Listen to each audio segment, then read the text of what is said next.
আরজিকর হাসপাতালে দুর্নীতিতে অভিযুক্ত ৪ জনকে সোমবার আলিপুর আদালতে ভার্চুয়ালি পেশ করা হয়।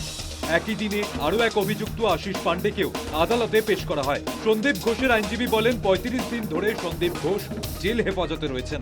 তার বাড়িতে ইডি সিবিআই একাধিকবার তল্লাশি চালিয়েছে। কোনো সম্পত্তি কি বাজেয়াপ্ত করা হয়েছে?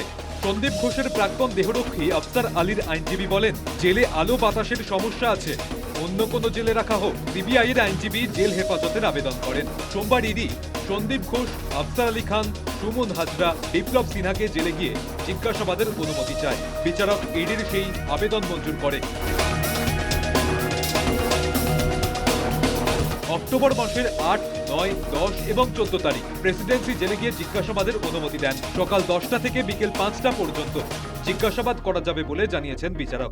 সিবিআই এর আবেদনের ভিত্তিতে এই ৪ জনকে ১৪ দিনের জেল হেফাজতের নির্দেশ দেন বিচারক। ২১শে অক্টোবর এই মামলার পরবর্তী শুনানি। সোমবার এই মামলায় ধৃত আরও এক অভিযুক্ত আশিস পাণ্ডেকেও আদালতে তোলা হয়। সিবিআই এর আইনজীবী বলেন, আশিস পাণ্ডে হাউস স্টাফ হয়েও জুনিয়র চিকিৎসকদের হুমকি দিত।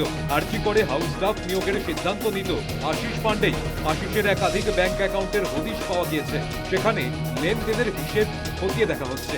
আশিস পাণ্ডের আইনজীবী বলেন, একজন হাউস স্টাফের সঙ্গে কিভাবে আর্থিক লেনদেন সম্ভব? প্রথম দিন কেন আর্থিক লেনদেনের কথা বলা হয়নি?